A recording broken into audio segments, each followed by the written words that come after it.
7.1. So we are going to explore the exponential and logarithmic model for this chapter. Huh? Oh, that is an excellent observation. So the difference between what we have learned up to this point, so we have learned things like x squared. Now we have x in the exponent, and therefore it's called exponential. So this is the exponential graphs.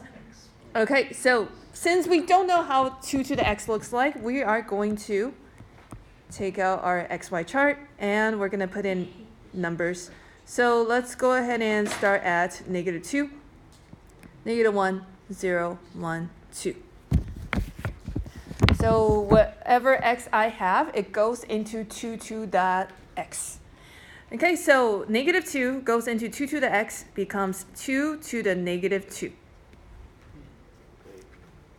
Right? So x goes into x. Okay, so -2 goes into x, so that's going to be 2 to the -2. 2 to the -2 is what? 1. No. 2 to the -2, so when you have a negative exponent, what do you do? Put it in a fraction. Put it in the denominator. Whoops. Once you put it in the denominator, the negative goes away, okay? Okay, so 1 over 2 squared. 1 over 2 squared is 1/4. Okay, so 2 to the -2 is 1/4. We're going to do the same thing with the next number, -1. So 2 to the -1, 1/2. Okay. 2 to the 0. 1. Yes, anything to the 0 is 1. 2 to the first, 2, and then 2 squared. 4. Okay, good. So now we're going to graph that. So -2, 1/4. It's kind of low. -1, 1/2. 0, 1. 1, 2. 2, 4. Now we're going to connect that with a curve or a curvy line. So here it just goes up forever. On the left, it's going to be like this. So what happens if I have a very, very negative number? So let's kind of do an extreme. So let's say -100. Then I'm going to have 2 to the -100. 2 to the -100 means 1 over 2 to the 100. You don't really have to know what 2 to the 100 is. You just have to know it's a very, very, very, very large number, right? So 1 over a very, very, very large number, the question is this positive or is it negative? Positive. Positive, small number. And so that means the more negative you go, the closer you are to 0, but are you ever going to be negative? No. So then you're just approaching 0, right? So that means you're never going to go under. That means, please, when you graph, please don't go under the x-axis. It's never going to be negative. Yes? Is it leveling out? It is leveling out, but it's never going to get to 0. It's just very close to 0. Yeah, question? It never touches. Never touches, yeah. So then when we say never touches or we want to represent never touching, what we do is we draw a dashed line on the line that it never touches. So it's never going to touch 0, but it's very, very close to 0. So we draw a dashed line on the y equals 0 or the x-axis, showing that this is never going to touch. And it is on 0. You mean the graph? Yeah. The graph is parallel. Yeah. Approaching. So it's getting closer like this. But It never touches. does. Yeah. Okay. Yeah. Okay. So this is that. Okay. So now let's go ahead and try this one. 1/2 to the x. 1/2 to the x. So we're going to do the same thing, -2, -1, 0, 1, 2. And that's going to go into 1/2 to the x. So first one, 1/2 to the -2. This is a little bit trickier because there's a fraction involved. 1/2 to the -2. What do I have to do? Yes, you can distribute, but might not be the fastest way. Yes, flip the whole thing. So 1/1/2 to the second. 1/2 to the second is what? 1/4. Okay, so 1/1/4. 1/1/4. 1/1/4 means 1 divided by 1/4. So 4. Multiply by reciprocal, so 4, yes. So 1/2 to the -2 is 4. Are you guys following me? Yeah? That's weird. Okay, and then when you put a -1, so 1/2 to the -1. I'm going to tell you guys a trick, so it's a little faster. When you have 1/2 or anything to a negative exponent, you know it's going to be reciprocal. So what you can do is just flip it. 1/2, just flip it. So it's going to be 2/1. And then when you do, you just change that negative to a positive. So then it's just faster. You get a 4. Okay, just save some time. Okay, so 1/2 to the -1 becomes what? 2. Yes, 2. All right, 1/2 to the 0. 1. 1/2 to the first. 1/2, and then 1/2 to the second. Okay, let's graph. -2, 4. -1, 2. 0, 1. 1, 1/2. 2, 1/4. Okay, on the left, it's gonna be like this. On the right, we have another one of those never touching 0. Trying to get to 0, but never touching 0. So then what we want to do is just draw a dashed line to represent that it's trying to get to 0, but never getting to 0. So now, let's have you talk to your partner and compare the two graphs and equations. What do you see that are similar between these two, and what are different between these two? All right, so Jiwang and Matt, give me one difference or similarity. They're both curving. Okay, they're both curving. Okay, all right. How about Karis and Jeff? They're like flipped across the y-axis. Okay, yep, flipped across the y-axis. They look the same, but flipped across the y-axis. Aiden and Isaiah. Never reaches 0. Okay, good. They both have this line that never touches. Okay, Lauren and Brooklyn. They're just flip. Okay, so like what Yeah. Jeff said. Okay, Josiah and Nick. I saw that because of the number, like 2 is also 1/2 in the next one. The y-intercepts were flipped, like literally just flipped on all of them.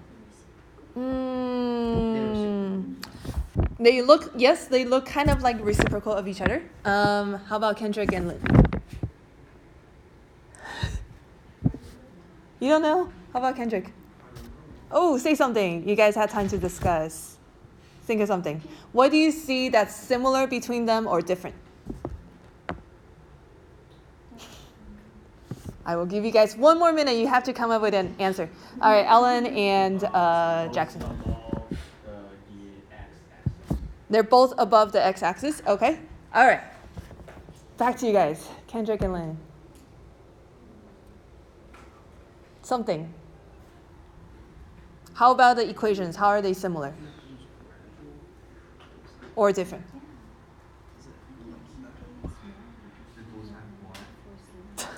Okay, they have to have y, but what about where x is? Kendrick, say the same thing with X.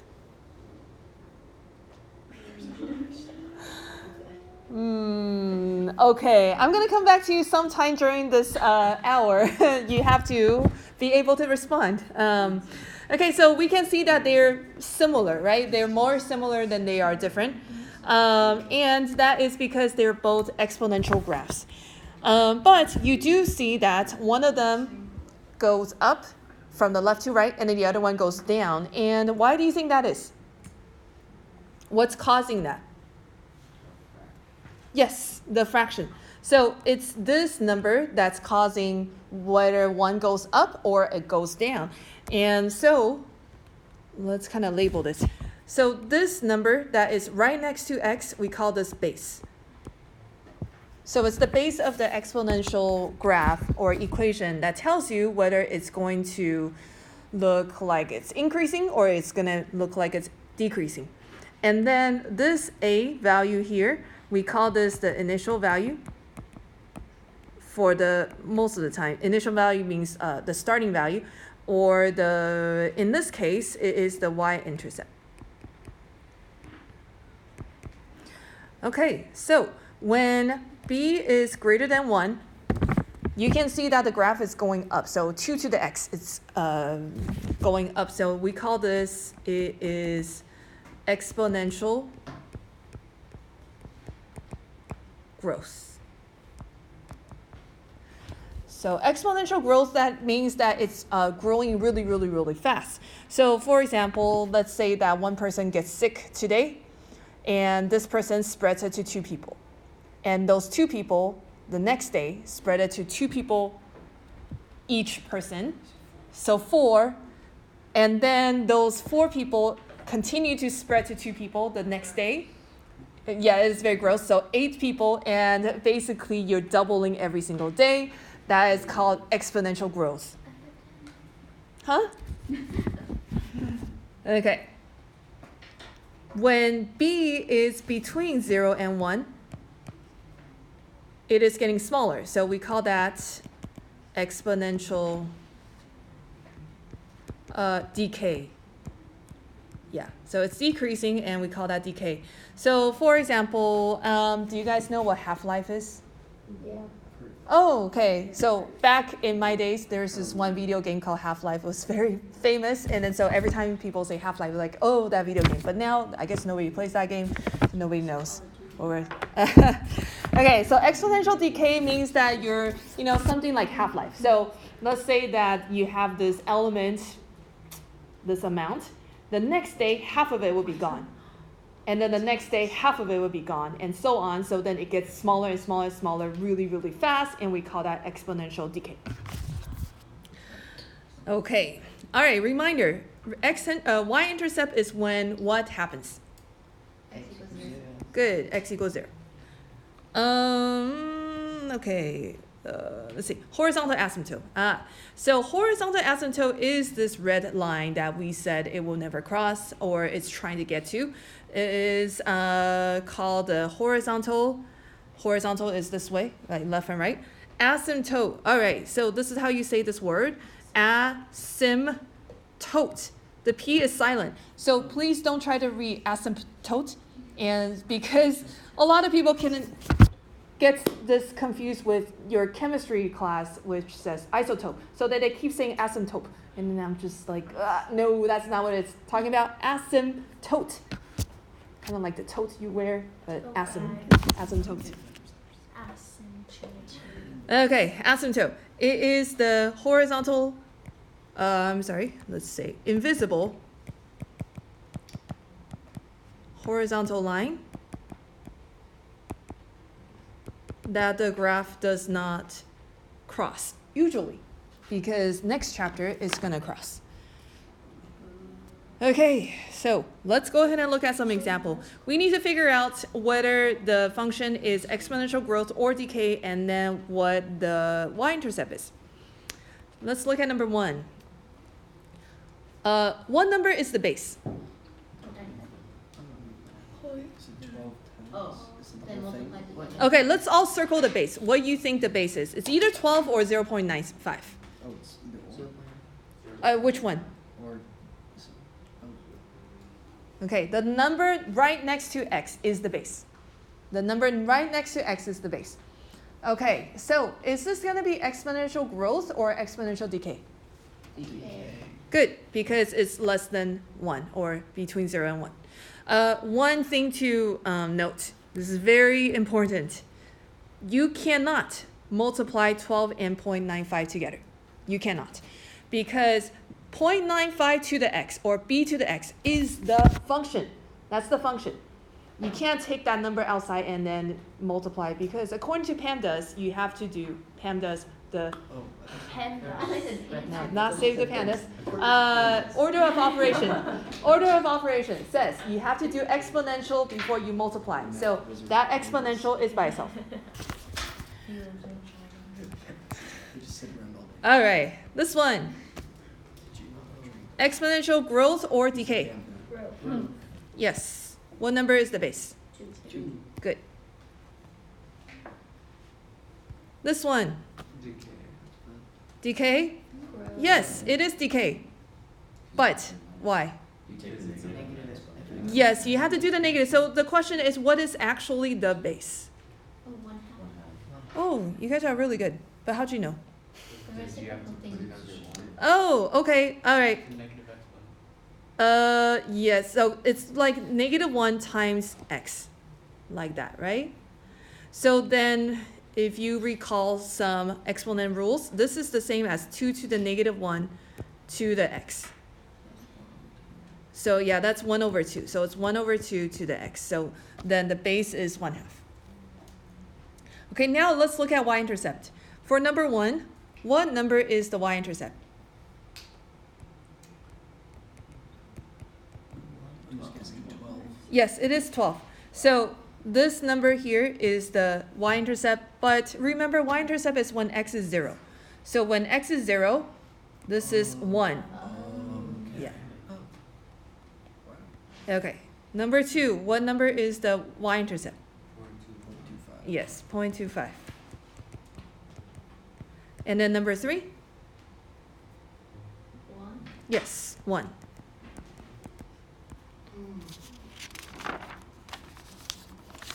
All right, next. Let's look at some real life example to see how we can model exponential functions.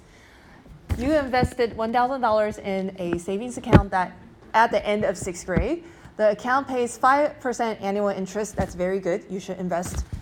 How much money will be in the account after 6 years? Assuming that you're going to reinvest your interest and not take it out and use it. Okay, I'm going to just tell you how to do it. You're welcome. So what you're going to do is basically, at the end of the year, you get 5%. And you put that 5% back in with the $1,000, and then you reinvest and get another 5% on top of that. And you do that for 6 years. Okay, when you keep getting a percentage back every single year, that's going to be exponential. So since it's exponential, we're going to use a times b to the x. You have to remember this, a times b to the x, because if you don't, you can't even start this problem. All right.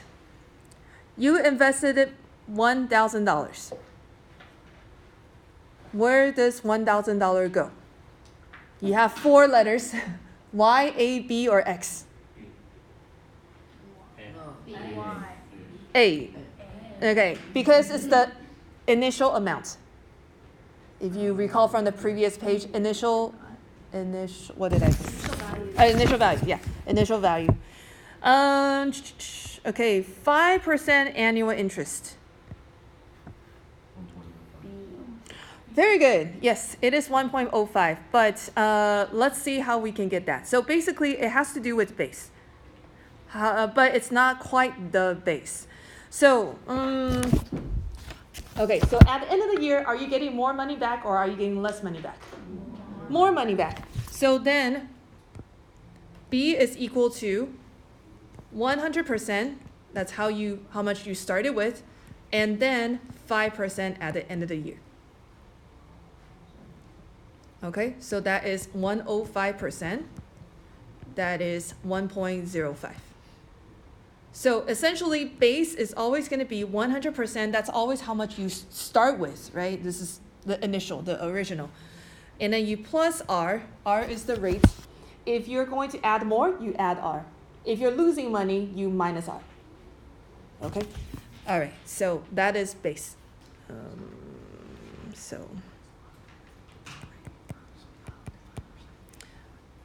Okay, how much money will you get after 6 years? Where does 6 years go? X, yes. Okay, so Y is how much money you want to figure out. A is 1,000. 1.05 to the 6. Okay, again, do not multiply 1,000 and 1.05. You will totally get the wrong number. It's a very huge number, but it doesn't make any sense. Okay, now take out your calculator. You need to figure out where the exponential button is. For most of your calculator, it's very easy. I think you just have a caret. Yeah. If you can't find the button, let me know. Okay, answer is 1340.10. Okay, so since it's real life situation, we round to the nearest cent. All right, practice. A population of 5,000 decays at 2% each year. How many people are left after 5 years? Okay, it is a little bit morbid, but it does happen. 5,000 is what? Y, A, B, or X? A. Uh-huh. Good. Decays at 2% per year. So B is equal to what? Not 0.02.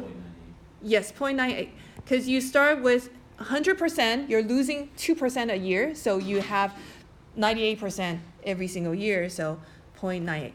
How many people are left after 5 years? 5 goes into? Yes, X. Okay, figure out how many people are left after 5 years. Remember to round to the nearest person. Okay, how many people do you get? 4,000? Okay, all right. 4,519 or 4,520, both of them are okay.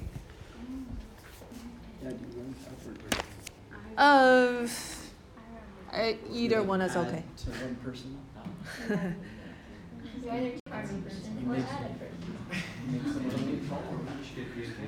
All right, next section. So we're going to learn how to graph exponential by looking at their transformations. So this is the same kind of equation, pretty much for the whole year.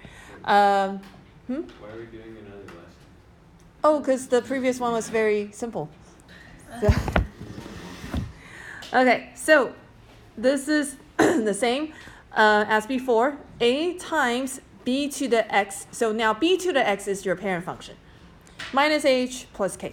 All right, so remember that b to the x is now your parent function. And a does the same thing. It's an init, or from the previous example, it's the initial value, but this time it's also the normal a. So let's kind of recall what all these things do. What does h do? Left and right. What does k do? Good. And then what does a do? Stretch and compress. And also it does initial value sometimes, and also reflect x-axis. Yes. Okay, so in these following examples, we're going to figure out the parent function first, then the transformation, and then graph. Let's look at number 1. What is the parent function? 3 to the x. Very good. The number right next to x, that whole thing together is the parent function. Please do not take the 1/3 and the negative along. Just 3 to the x. Okay, so y equals 3 to the x. Then what does the 1/3 do to this function? Compress. compress 1/3, and then what does negative do? Reflect Reflect x-axis. Yes, reflect x-axis. Okay, let's graph.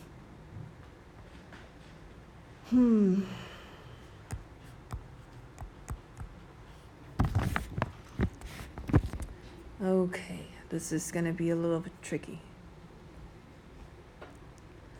-2, -1, 0, 1, 2. We put that into -1/3, 3 to the x. So -1/3 times 3 to the x. So please follow your algebra order of operation. What should we do first? Exponent, yes. So what does that 3 to the -2 become? 1/9. Okay, or 1/3 squared, which is 1/9. So -1/3 times 1/9. It's not -1/9. Okay, so I see that sometimes people change that whole thing and then they put a negative in front. That's not it. So this is -1/27. All right, let's try -1. -1/3 times 3 to the -1. 3. Huh? So that's -1/3 times 1/3, which is, yeah, -1/9. -1/3 times 3 to the 0. Yeah, -1/3. -1/3 times 3 to the first. -1. And then -1/3 times 3 squared. -3. Okay, let's graph. -2, -1/27. Okay, so very, very close to the x-axis. And then -1/9, just a little bit below that. And then 1/3, -1/3. -1, -3.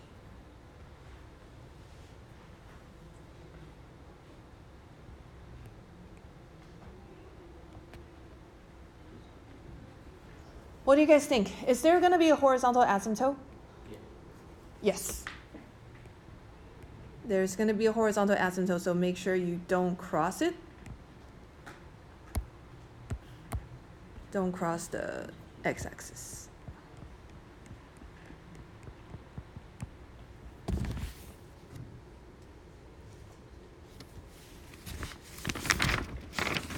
Good? Okay, let's try another one.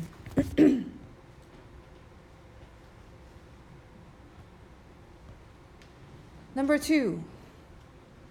What is the parent function? 2 to the x. 2 to the x. 2 to the x. So what is the transformation? Right, 4. All right, so we are going to graph this again, but this time we're going to be a little bit smart with the numbers we pick. We don't want to start at -2. You're too far from where the graph is because we moved right 4. So since we moved right 4, we are going to actually start at 4. And then we're going to pick 2 numbers smaller, 2 numbers bigger. If you don't do that, you're going to be too far and you're going to graph numbers that's not going to be where the curve is.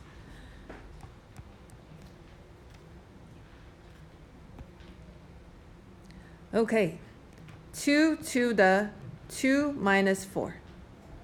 I think you guys can do this, right? Go ahead and finish figuring out the values, and once you have the graph, let me know. All right, let me give you the values. This is 1/4. This is 1/2. 1, 2, 4. Okay. 2, 1/4. 1/2, 1, 2, 4. Somewhere there. Okay, this one also has an asymptote. Okay. All right, last one, and we are done.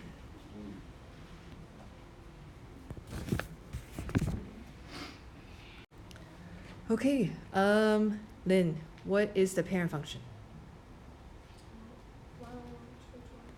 Yes, 1/2 to the x. Jackson, give me one transformation. Stretch by 2. And then Ellen, the other one? Of 5. Okay, let me give you... let's see. Let's check the numbers. -2, -1, 0, 1, 2. 2 to the 1/2 to the -2 plus 5. That is 13. 2 to the 1/2 to the -1 plus 5. That's 9. 2 to the 1/2 to the 0 plus 5 is 7. 2 to the 1/2 to the first plus 5 is 6. 2 to the 1/2 to the second plus 5 is 5.5. Okay, so -2, 13, -1, 9, 0, 7, 1, 6, 5.5. Okay, where is the horizontal asymptote? Yes, on 5. Because we're not at the x-axis anymore, I'm not sure if you'll remember. It's always going to be the k.